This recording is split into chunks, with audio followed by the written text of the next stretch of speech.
أعوذ بالله السميع العليم من الشيطان اللعين الرجيم. بسم الله الرحمن الرحيم. اللهم صل على محمد وآل محمد. يا إخواني وأخواتي، السلام عليكم ورحمة الله وبركاته. Dear brothers and sisters, may the peace of Allah be upon you. Inshallah, God willing.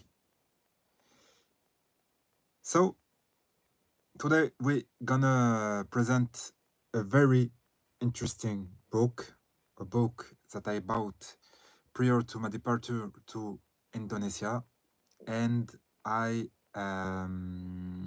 didn't regret it because it is full of explanation, understanding, and also interesting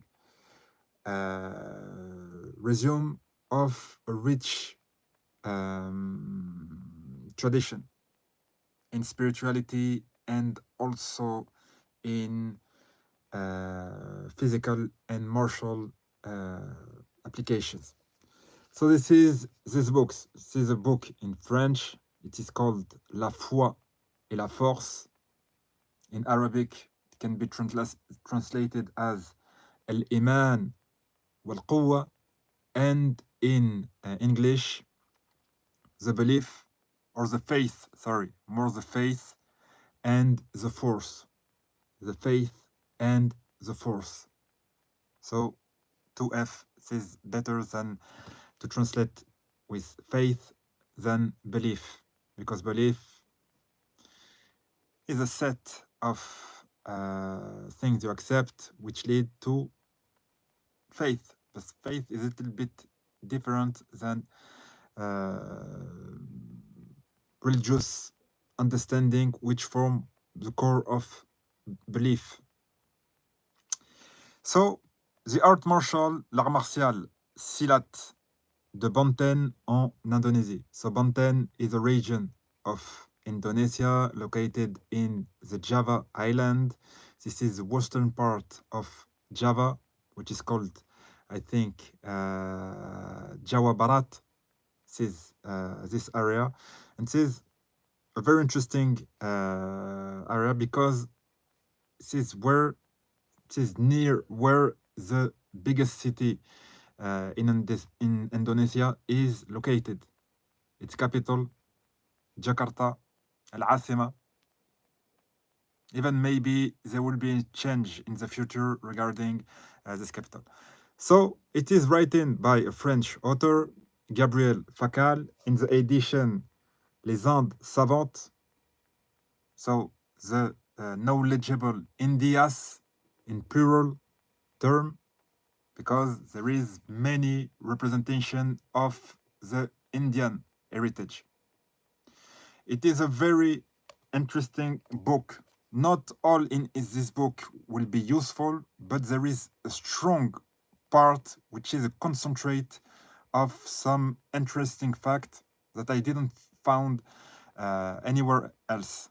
So this is a great book, and it is even translated in Bahasa, which is the Indonesian language. So there is an Indonesian edition of this book. So it's not only a book accepted from a foreign point of view, but it has interest also for the intended audience, which is studied in this book, which is the Indonesian people.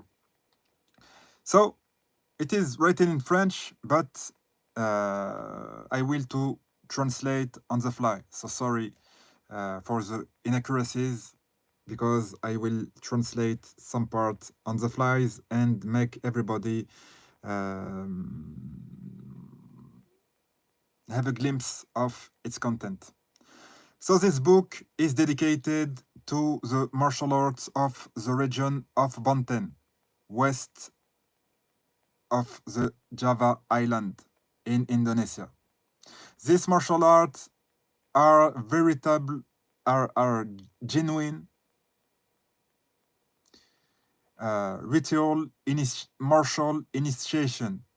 So these martial arts are genuine ritual martial initiation.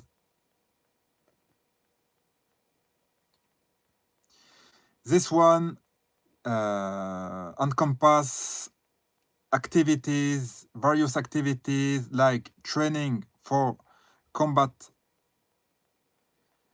martial dances, medical or medicinal practices, meditation, practice of breathing methods, and concentration, so training of the focus, and exercise of body reinforcement, and also some process of it is the word invulnerability is used. In fact, this is some practice to become immune to the harm, like immune to the cuts or stuff like that. So this is a part of some of the content of Silat martial arts. So this is like can be compared to the activity of the fakirs in India. So to go above the physical sense of harming.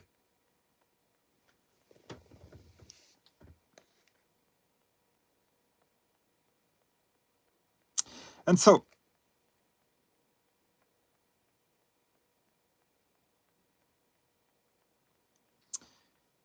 and in this context, which are marked by socio-religious stigmas of Sufism, because there is a huge tradition of Islam in Indonesia, and especially Sufism, expression of the Islamic spirituality aspect.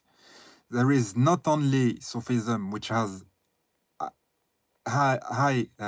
which is a high compendium of spirituality in Islam. You find also it in Shia expression of Islam, and the two are really similar in some aspects and also holds some differences. But the region of Banten, Indonesia, is dominated by Sufism. So, for numerous groups, the practice of this initiation are linked ultimately toward religion, which is Islam. And they are made on the model of the path of union with God, which is called concept which is called in Arabic Tawheed. So Tawheed is not only a declaration of unicity of God, but this is also in the Sufi terminology a way to embrace unity between creator and the creation, or the man which have superior understanding of the creator and his creation. So the man is still a creator, but he attain a degree of consciousness which make him a true servant of God, a true tool of God. And so they are on the same, we're on a close vibration. And this is, to make it short, a way of unity. So this is different than Shahada, for example, which is the unicity of God. La ilaha illallah, Muhammad Rasulullah. So there is the first part, La ilaha illallah, is dedicated to Tawheed. There is no God apart from God. And this is Tawheed, which is referred in Tawheed in the core belief of Islam. But there is also a Tawheed, الوحدة, وحدة الوجود, وحدة الموجود, which are a rich connotation in Sufism, and which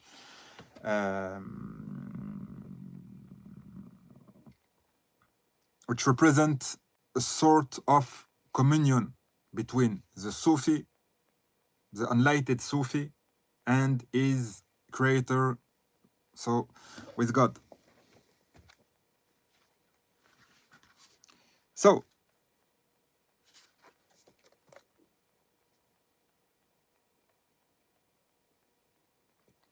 So this concept, so this initiation, this martial initiation, are made on the model of the path of union with God, Tawheed, in the Sufi sense, which is a way paved by some grand Muslim figure, Muslim sense, people which are considered in the Islamic by the Muslim to have some degree of spiritual refinement. So they are considered as model. So this is not only the Prophet Muhammad or the family of Prophet Muhammad or the companion, Ashab al-Nabi of the Prophet, but also from the later generation, some sages, some saints, some people which have a deep understanding of religion, asceticism, and stuff like that, zuhd, which are taken by the masses as model. This is important.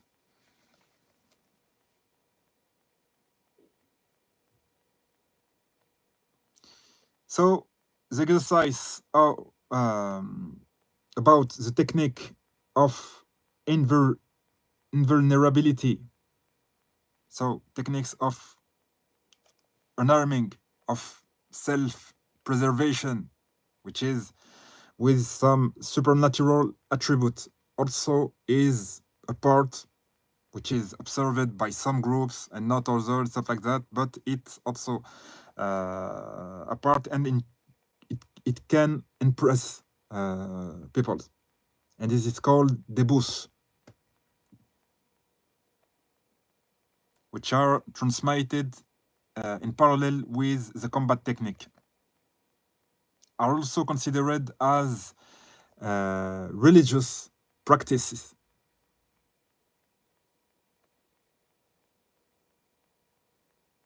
In the Muslim faith. So the category of martial arts can be included in a larger category, which will be the martial ritual initiation. And it is very important because in the West, we have the tendency to separate religion from sport, for example. In the Western world, martial arts are considered as mere sports, mere physical expression. But in SEU, in Asia, in Asia, it is considered linked. So the religious principles are linked to the physical expression. So ruh, the soul, is related to the body. So this is important. So there is a question, if I'm French, stuff like that. So I already answered to all this question numerous times. So I will not spend too much time with. There is two different persons asking the same question. So these questions are. Even in this video, I already spoke about it. So I will not lose further time with these details, which are not related to this particular lecture. So a presentation of Gabriel Facal. Gabriel Facal is a researcher and in social anthropology. He's associated with the Institute of Research, the Asiatic Institute of Research of the city of Marseille, so South France, and the Center of Southeast Asia, so CASE. He had the opportunity to make like 10 stays in Indonesia, Malaysia, and Brunei Darussalam. So he's a knower of the region. His works are on the informal dimension of power in the Malay world. So Malay world can be resumed as Nusantara, the old Nusantara. So this is the area inhabited by the Malay and the subcultural groups like the Sunda in Java, especially Bekasi, Betawi, Beksi, stuff like that. So there is numerous group, but the big family is of the Malay people. That's why in Malaysia they speak the same language in Indonesia, which is the Bahasa official language. Even there is also some sub-dialects, but the lingua franca, the official language of both pays are the same, so they can understand each other very well.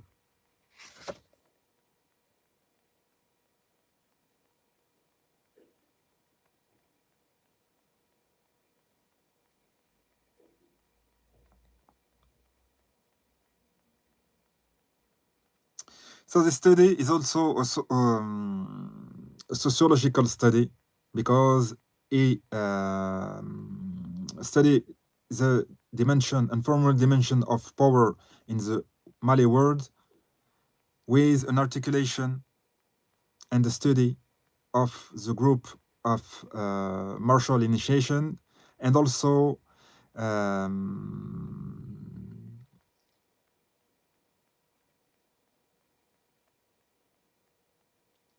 the political institution and religious institution. And this is also linked with the independencies of these countries. So since the independence, you got the Malaysia, which was colonized by the English.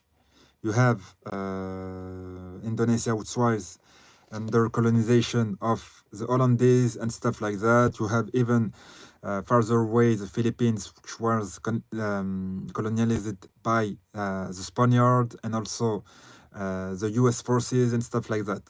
So since their independence, there is a regain of activity because in the time of colonization, certain act or certain religious practice were not accepted by the force in presence. So there is a twist in history and a new trend that emerged from this aspect of recovered freedom for the good or for the bad, but there is a change. So the author study also this part.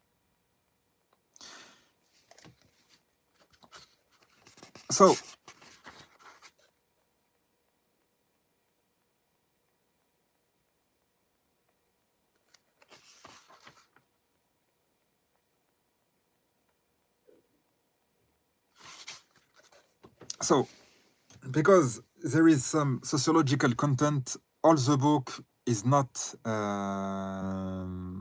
interesting for my viewpoint because there is some specific association which are depicted, specific political forces, groups, stuff like that, which are not in my interest. But there is some good parts in this book that I had not found in other places. So this book have for topic the martial arts of the Banten region in West Island of Java, Indonesia. These martial arts are included in some initiatic system with ritual of individual initiation and collective rituals. So we have, in fact, in front of us some genuine martial ritual initiations. They are focused on various activity like combat training, like martial dances, practical medicinal therapeutic practice, meditation, work on breathing and focus, exercise of strengthening the body and invulnerability.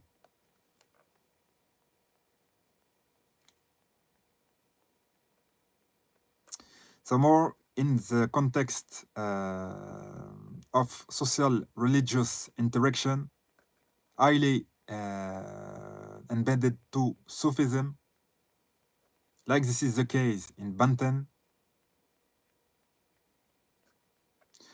For many of groups, the practice of this initiation are straightly and ultimately oriented toward religion, toward the religion, which is Islam.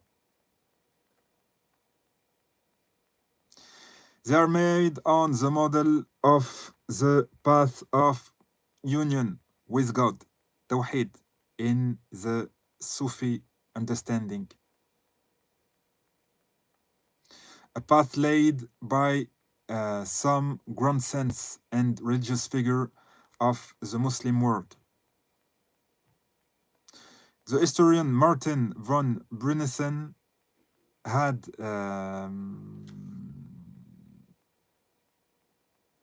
an examination of the phenomenon and the imbrication between initiation to martial arts and the Islamic religion.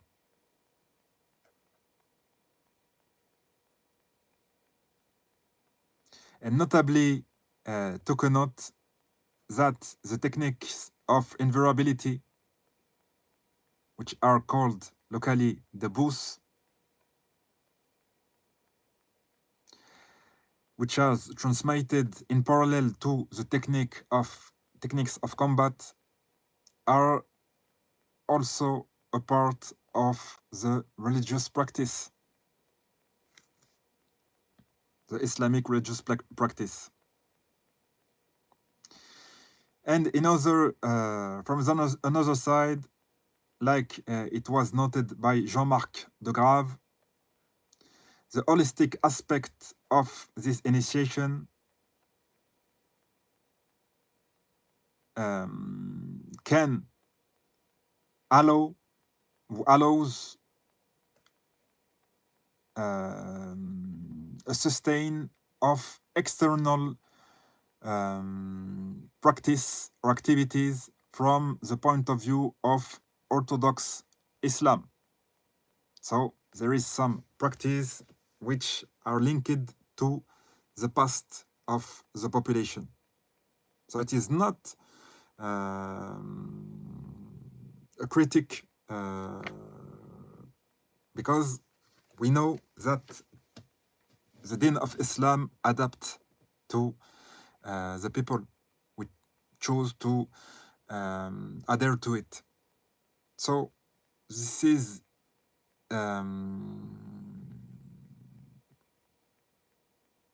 more than a simple clash.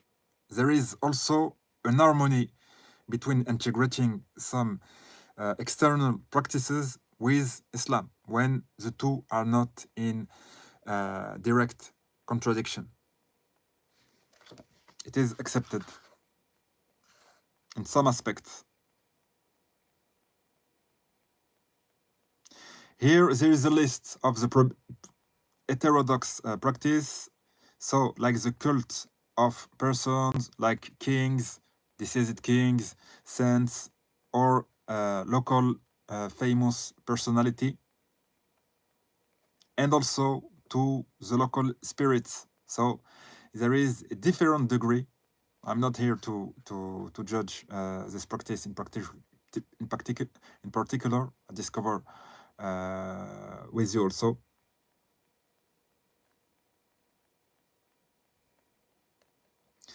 And also locally, the Muslim conception are not totally, in some cases, separated from some animist orientation.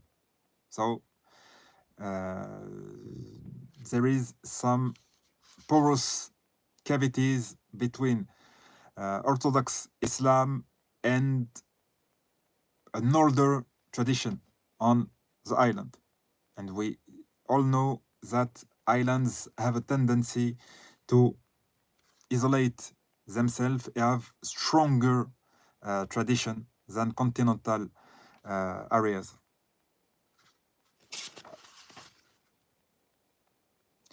Where there is a mobilization of animalistic figures and mythical figures too, and where are invoked some natural elements from where the fighters take their qualities of in combat.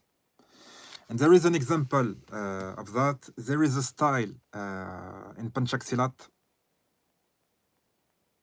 which is the style of the tiger, which you found it mainly in Sumatra island of Indonesia, which has also some, which is Harimo style. And you have in Java another, which mean tiger styles in Arabic, Nimr, which found another style associated with tiger. So Harimo style of Sumatra is like a ripping tiger. So techniques are based on ground fighting, on use of the fingers like claws and stuff like that to remove some part of the body, attack the eyes and stuff like that. And you have another style in the Java island, which is Pamakan. Pamakan mean father tiger. This is not. You have two words, harimu for tiger, and makan also for tiger. Pamakan is a style which did not consist. It is a tiger style, but it would not consist with animalistic moves.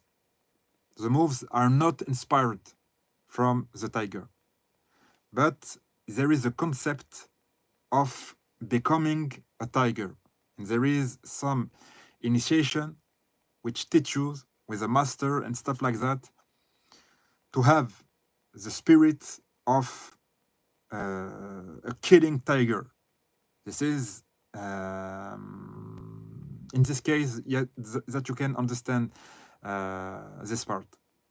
So the practitioners embodies in himself the spirit of predation of the tiger, and so this is a way of focus. It takes strength from the behavior, courage, and strategy of the tiger. So this is interesting.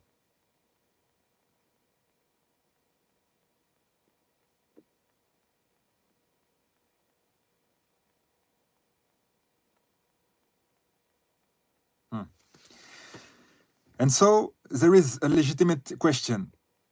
If the category of martial art, which the term are a translation literal of Japanese bugei and Chinese wushu, and which refer to the military sphere of practice is worthy for designating some practice that large in terms of sphere of expertise, which are dedicated to the transmission of cosmological knowledge and religious knowledge too, and includes a set of complementary techniques beside only combat.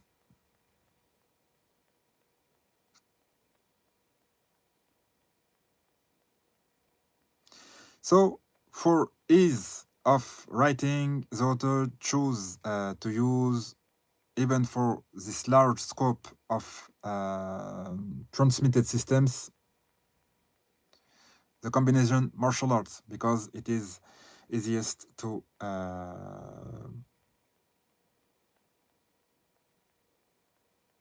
but included in something more bigger, which will be the ritual martial initiation. And this is the way of the practice of Islam. Islam, when practicing martial arts, have this dimension. The martial art practitioner is submitted to God Almighty and became a tool, a sharp tool by the practice of martial arts, but a tool of God, and not only a practitioner for an army, a state, or stuff like that. So there is a difference of conception.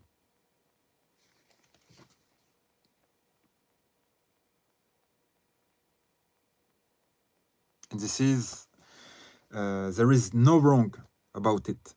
It is counter nature to serve, for example, a master, an unjust master, a filthy king, stuff like that, states of dhulm, states of oppression, and stuff like that, as a military or a mercenary. But it is more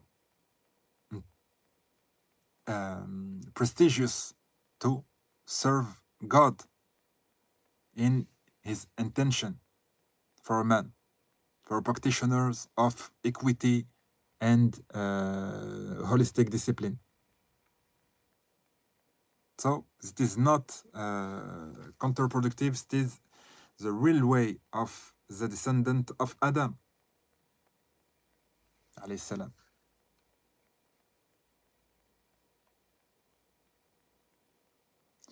So for the readers which are interested by the ritual initiation regarding the Malay word, the author quote two books of reference with an anthropological approach. The first is from Douglas Farrer. So Douglas Farrer, and is about the initiation of the Silat of Malaysia, and more precisely on the style of Seni Silat Haq Melayu. So Haq means truth in Arabic. Melayu means Malay in an ethnical term. The second was wrote by Jean-Marc de Grave, and he is about a comparative study of three schools of initiation of Panchak in center of Java.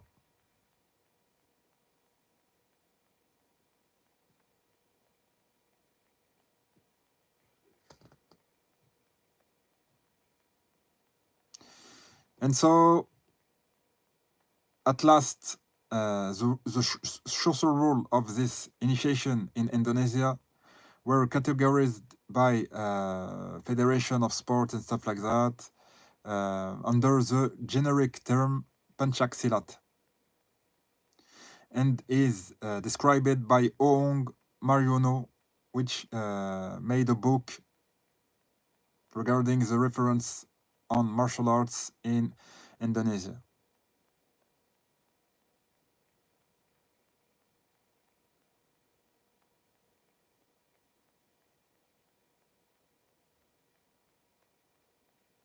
So more than the question of categorization, which is problematic for some, the ritual and religious dimension of the martial arts of Banten push us to scrutinize in which manner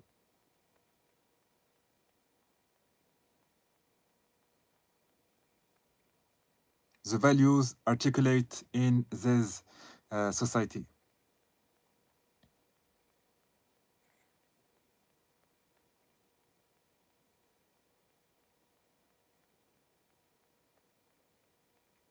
So in the case of the martial arts of Banten, there is a kind of complementarity with the force aspect, which are linked to the physical aspect of the practice, including vulnerability or physical training, and also what is the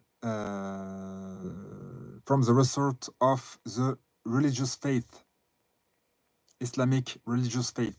So there is a complementarity of these two aspects, like two faces of the same coin.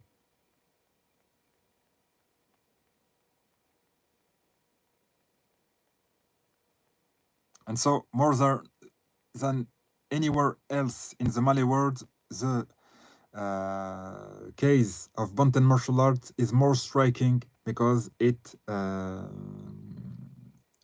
make a converge these two aspects in the same practice.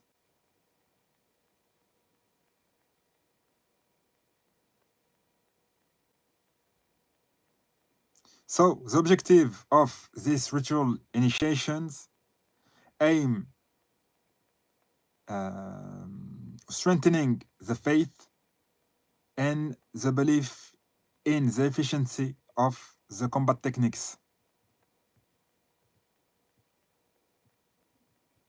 And these two aspects are complementary in the way of the global efficiency of the initiation.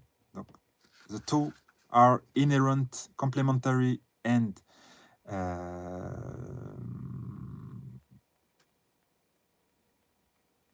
non-optional parts of the aim regarding the initiation.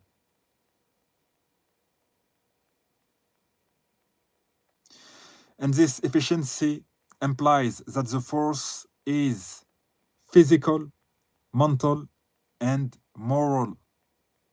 So there is some moral virtues. So there is not only intelligence, there is also subjacent moral, which is important.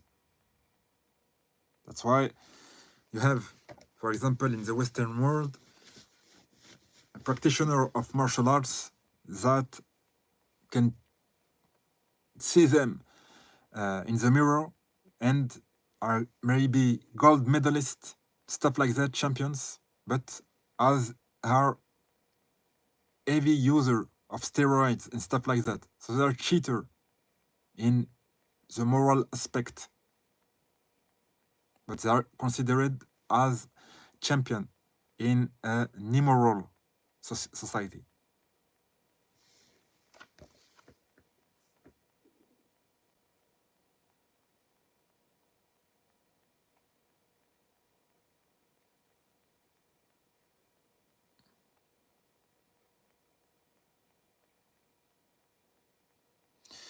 And in another aspect, the faith must be expressed at a social level in this society and conduct a mean of development for the practitioner and the social relation is linked to.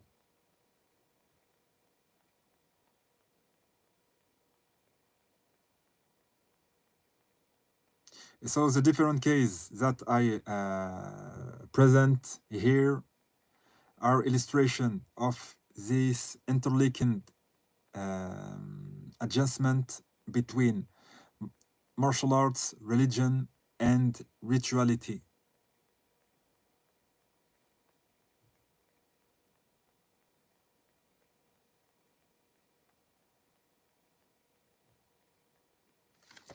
So here there is a comment from Fouad.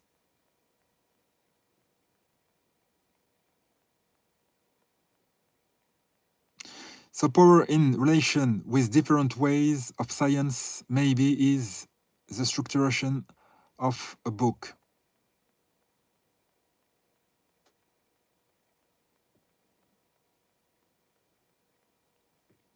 Yeah, maybe. Interesting comment, maybe.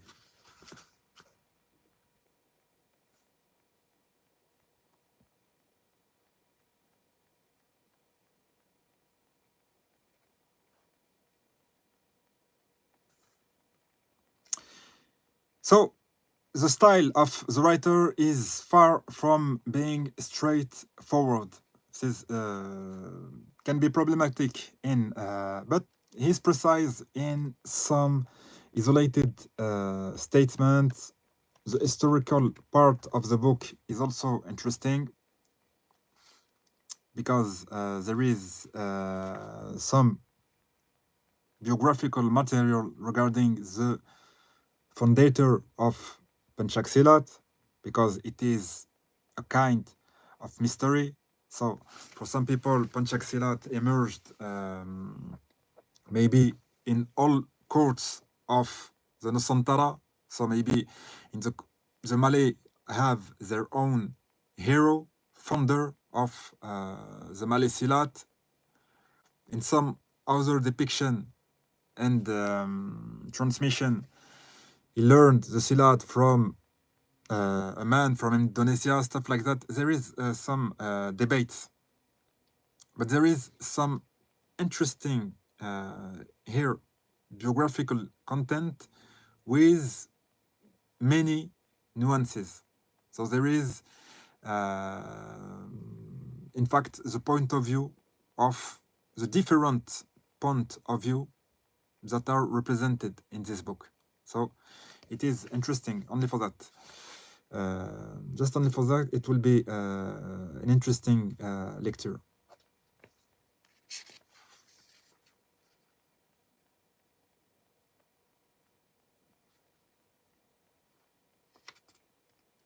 Not to mention also that there is a high level of